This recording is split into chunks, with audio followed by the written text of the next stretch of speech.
Most people assume they know who they are. They have a name, a history, a personality, and a set of preferences. They move through life with what feels like a stable sense of identity, or at least they believe they do. Swiss psychiatrist Carl Jung thought this confidence was misleading. He believed that what we usually call the self is often just a surface construction, shaped by habit, social expectation, and unconscious forces we rarely notice. Beneath it lies a fragmented inner world, largely unknown to us, yet quietly directing our thoughts, desires, and behavior. Jung argued that much of human suffering arises from this division, from living as one thing outwardly while remaining something else inwardly. He called the process of resolving this tension individuation, not self-improvement, but the difficult task of becoming psychologically whole. Understanding this process, Jung believed, was critical. It was the difference between living a life that feels internally coherent and one shaped by forces you never consciously chose.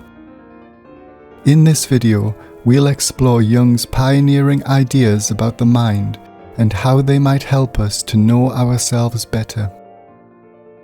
To explain this inner division, Jung developed an intricate model of the mind called the Psyche that fundamentally changed how we think about ourselves. At its most basic level, there is the conscious mind. This is where our known thoughts, perceptions, and feelings take place. But much more is happening below the surface. Deeper still lies the vast and complex unconscious mind. This is where repressed memories live, alongside instincts and desires we may not even realize we have. Jung understood this hidden realm as having two distinct layers: the personal unconscious, shaped by an individual's life experiences, and the collective unconscious, a shared psychic inheritance containing patterns common to all of humanity across history. At the forefront of consciousness sits the ego. It acts like a captain, steering daily life and maintaining our sense of identity. While we rely on it to navigate the world, it is constantly influenced by inner forces we are not aware of. These forces are known as archetypes in Jungian psychology, deep structures of the psyche that recur as symbols and patterns throughout history. One of the most well-known is the shadow, the part of ourselves we reject, repress, or refuse to acknowledge. You might think of it as the ego's dark twin, pushed out of sight. Another is the Anima and Animus, representing the feminine and masculine aspects within each of us. These archetypes shape our inner balance and strongly influence how we relate to others. Then there is the persona, the face we present to the world. It functions like a mask, helping us adapt socially while often concealing our deeper nature. But these are only parts of a larger whole. At the center of the psyche lies what Jung called the self, the union of conscious and unconscious elements that make each person unique. Developing this unity, also known as individuation, is Jungian psychology's ultimate goal. Importantly, Jung did not see his system as fixed or static. Rather, he believed it should be seen as alive, capable of constant growth and change.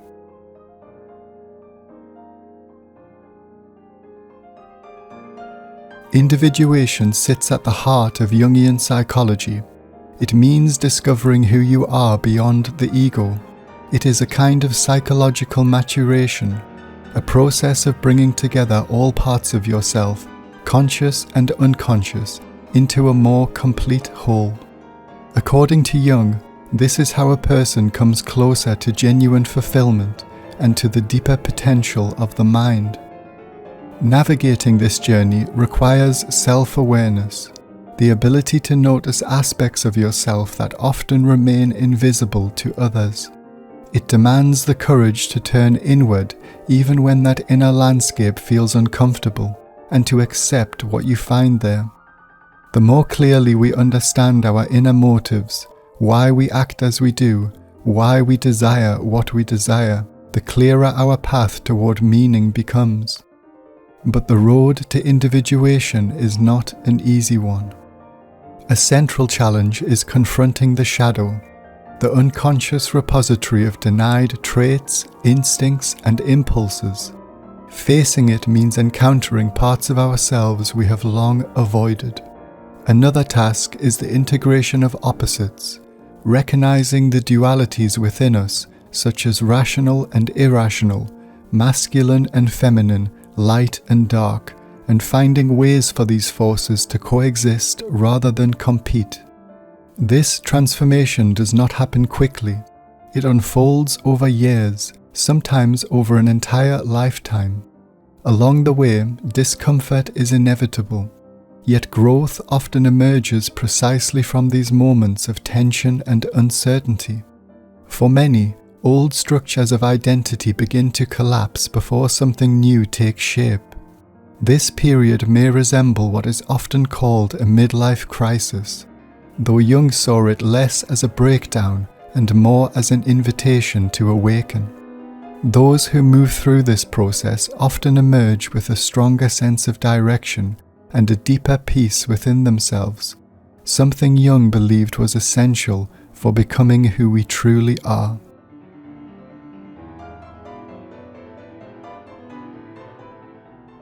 In Jungian psychology, dreams are one of the primary ways the unconscious speaks to the conscious mind, a dialogue that is often ignored. Jung described dreams as a kind of nocturnal theatre of symbols.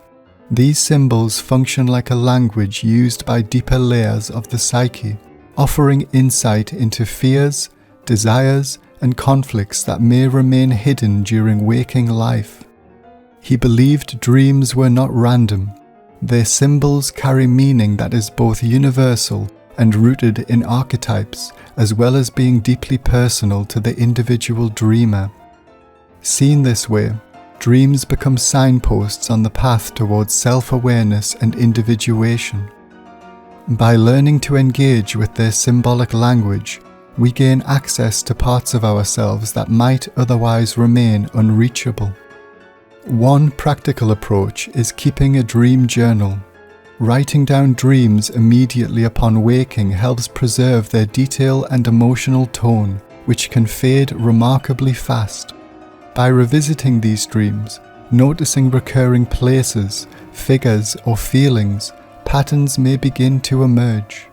These repetitions often signal something meaningful within your inner life. Exploring these symbols, sometimes with the guidance of a Jungian analyst, can open unexpected doors to self-understanding.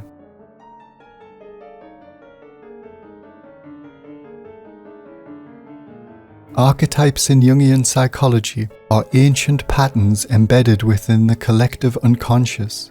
They are inherited potentials that become visible through images, behaviors, and stories once they interact with lived experience.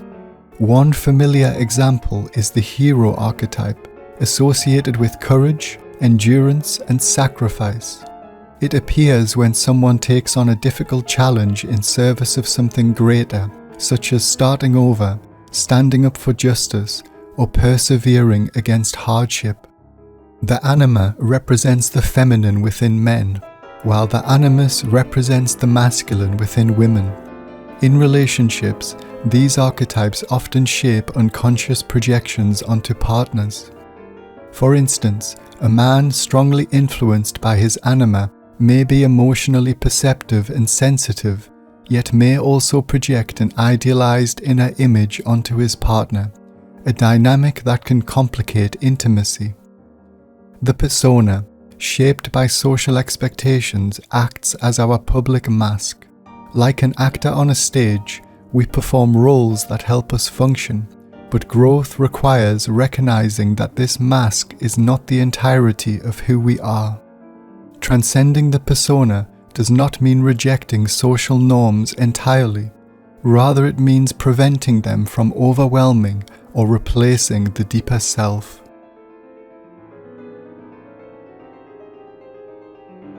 Active imagination is a technique developed by Jung to engage consciously with the unconscious. It involves entering into a dialogue with images, figures, or inner voices as they arise.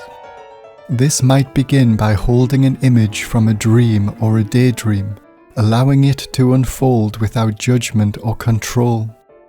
Characters and scenes may emerge naturally, revealing symbolic meaning. Rather than analyzing these figures immediately, one can interact with them, asking questions and listening for responses. It becomes a form of inner conversation, a kind of psychological theater. Through this process, unexpected insights may surface, and parts of the psyche that need attention or understanding can be brought to the light. For example, someone struggling with a decision might imagine speaking with an inner wise figure, representing their own deeper knowledge.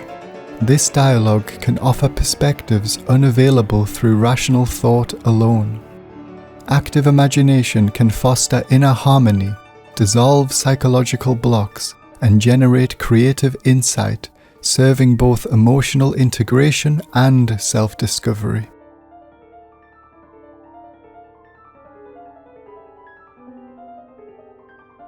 Jungian therapy, also known as analytical psychology, aims to support individuation by strengthening communication between conscious and unconscious aspects of the psyche. Therapists may work with dreams, personal myths, life narratives, and the ways archetypes express themselves in daily life. A central method is shadow work, which encourages individuals to recognize and integrate disowned traits such as envy, anger, or vulnerability, rather than repressing them. Journaling can also play a powerful role. Writing creates space for internal dialogue, often revealing patterns and insights that remain unclear when thoughts stay unspoken. Exploring Jung's ideas is like opening a hidden door into the inner world. It begins with recognizing the landscape of the psyche, a conscious mind we know, and a vast unconscious shaped by memory, instinct, and shared human experience. By listening to this inner world, especially through dreams and symbols, we enter into a meaningful conversation with ourselves.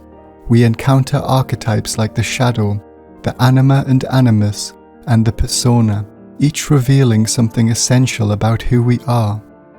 Through practices like active imagination and journaling, these elements can be gradually integrated, allowing a more authentic and unified self to emerge. It's like becoming the director of your own life story, as once hidden characters step into the light, adding depth, complexity, and meaning to who you are.